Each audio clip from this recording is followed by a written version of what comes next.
after the whistle begins in Huntington, where this happened. Quarterback Eric might get the lefty with the hefty toss down the sideline to receiver Jack Foster, who makes a man look silly. Dances down the sideline for a 58-yard strike. Would it be enough to overthrow the undefeated Golden Eagles? I'm Tim Rogers. We'll have more on that game and others around District 6. And I'm Carlos Garcia, plus a preview of Penn State's home matchup against Central Michigan. After the whistle starts now.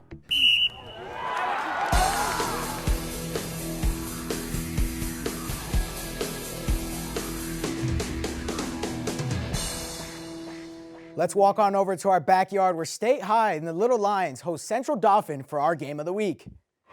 The Little Lions, looking to stay undefeated, hosting Central Dauphin, will kick off early in the first quarter of a scoreless game, where kicker Kajetan Kazubowski with a 24-yard field goal. State College will go up 3-0.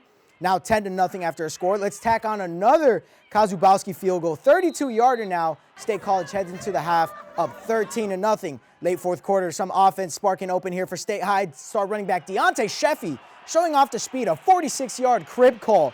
That one will go up and put State College up 19-0 after a failed two-point attempt. However, Central Dauphin looking to get on the board late. The Rams firing it up. Kyle McCullough, 7-yard rushing touchdown, cuts the deficit down to 19-8, but unfortunately, the State High defense gonna get it done. Final score 19-8. So State High remains undefeated with their fourth win of the season and will travel to Central Dauphin East next week, while Central Dauphin drops to 1-3 and will visit Carlisle. Our Game of the Week reporter McKenna Wall saw the whole thing from kickoff to celebration, and joining me now in studio is McKenna. So McKenna, what'd you see from that match tonight? That's right. This game was gritty, not pretty, but we saw great defense from both sides. This was a big test for State High. Let's have a look. This game was a fist fight. State High was put to the test, but the defense was able to carry this team to victory. I mean, after what we had last year, we knew something was going to be special with this group. We knew it since the end of our season last year. We were working hard all year, and it feels like hard work's paying off. Tonight's game was the first time State High has beat Central Dauphin since 2018, a historic win for the Little Lions. Just happy to get a win. Just really proud of our kids, the effort that they put into all week. It really shows up tonight. Our defensive staff did a fantastic job, and we really were able to put our kids in a situation to win, and they played with tremendous effort and passion tonight. I'm proud of them. You saw a hard-fought game tonight. Deontay Sheffy gave the crowd a scare after he took some hits and left the field a few times. Thankfully, he was able to come back in the fourth quarter and rip off a touchdown. I knew I was going to get a breakout run before, and it just happened. I got great blocking and just great play calls. It says a lot about who he is to be able to bounce back from getting dinged up a little bit, and being able to kind of get that game-ending touchdown was huge.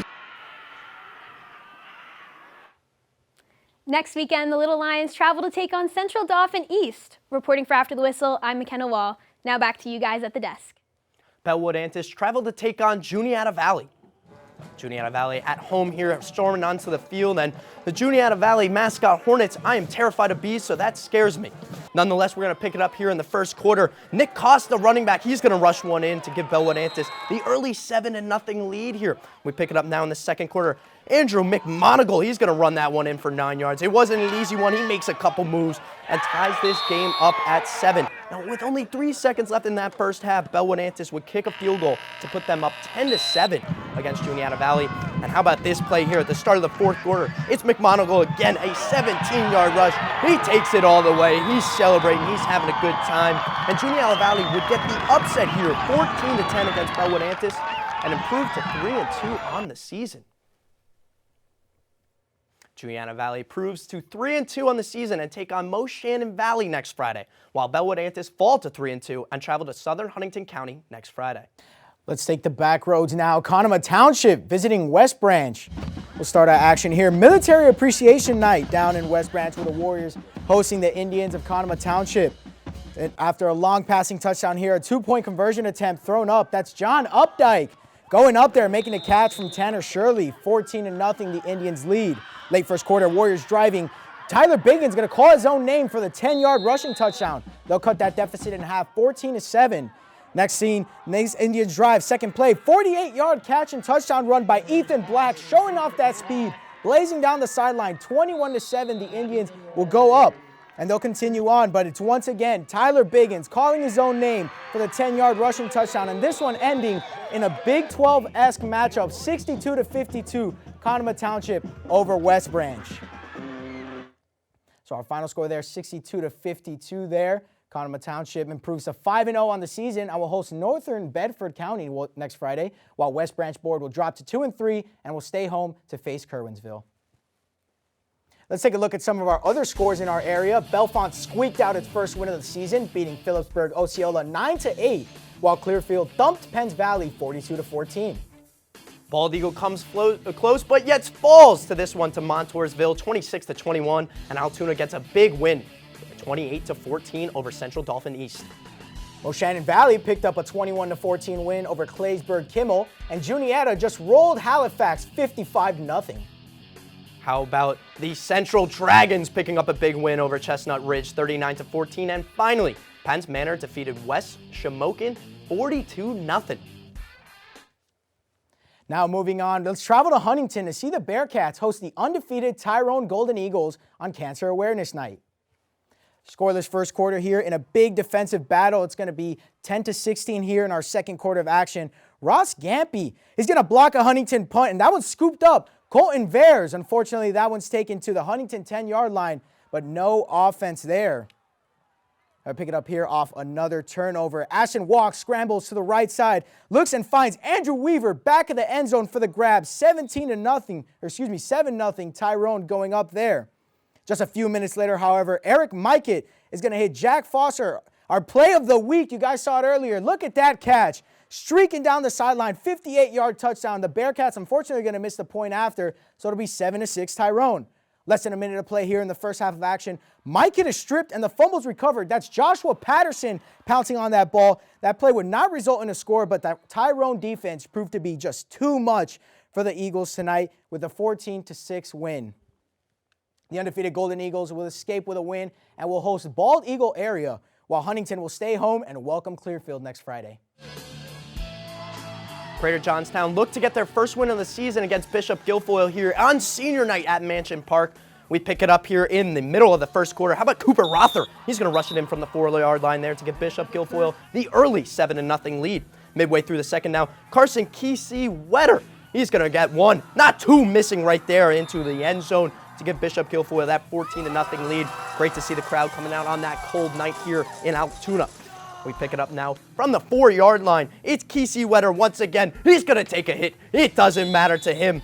It's going to be a missed extra point, however, for Bishop Guilfoyle. Kickers not doing the best right now, but nonetheless, they will stay up 20-0, and we're going to take it now from 27-0. A block punt is going to set up Anthony Ciafaro. See you later, he says, as he gets into the end zone there to cap a 26-point second quarter. Bishop Guilfoyle goes for two, misses it, but will go up 33-0 at half and win 56-0.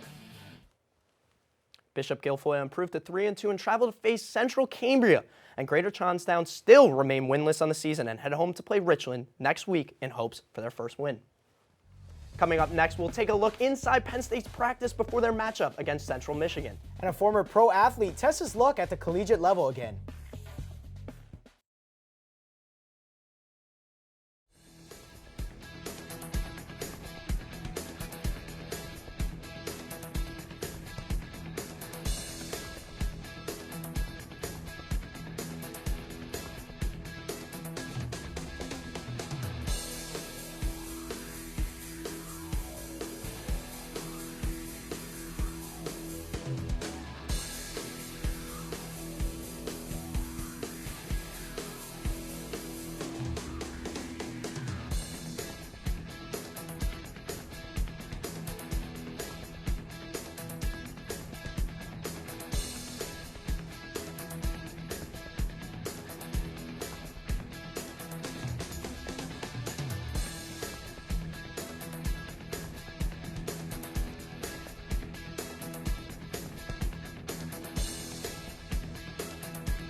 Hello and welcome back to After the Whistle, brought to you by Com Radio, Center County Report, and Penn State's Chapter of Awesome. Joe Callahan Jr. was able to attend practice Wednesday to get the scoop on Penn State's game plan against Central Michigan this Saturday. Thanks, guys, but as far as Coach Franklin was willing to tell us, that game plan is pretty much the same thing as last week, at least on the defensive side. And they also have a little bit of a secret weapon there in hands in preparation.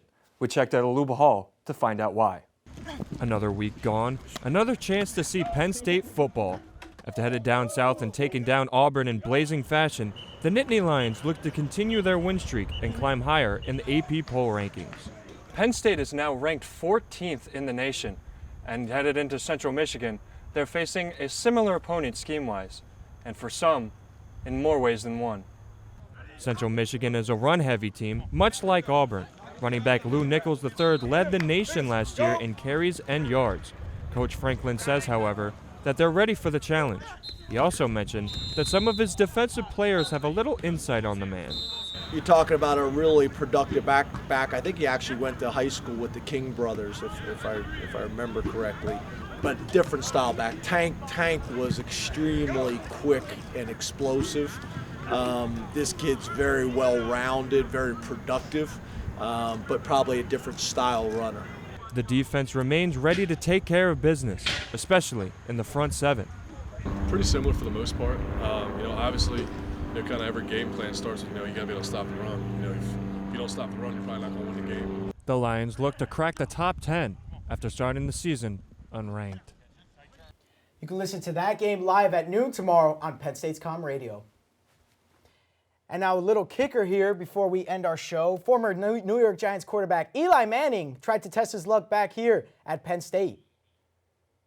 See here, Eli Manning under the alias Chad Powers took to Haluba Hall to somewhat look to test his luck back at the collegiate level, see if he has any eligibility left. The former New York Giants and Super Bowl winning quarterback was able to show up for Penn State's open tryouts and impress some scouts and even some of the wide receivers. Yeah, Carlos, you got to like the flow here on that head of hair for Chad Powers there. He's looking good, and big thing, showing off that arm. When it comes to Chad Powers and Eli, we got a pretty good relationship with the Manning family. Obviously, he's been able to win at the very, very highest level. So that was a good opportunity there as well. So it just made sense. Now, Carlos, I got to be honest with you. After watching those highlights, I think Chad Powers is a better team of making, or a better chance of making a Penn State team than our own Joe Callahan over here. I have to agree with you. That 4.5 speed is deadly, and Penn State could use another quarterback with high speed. That's all for tonight's edition of After the Whistle. For Joe Callahan Jr., I'm Carlos Garcia. And I'm Tim Rogers. Join us next time. We'll be back with more District 6 playoff action right here on After the Whistle.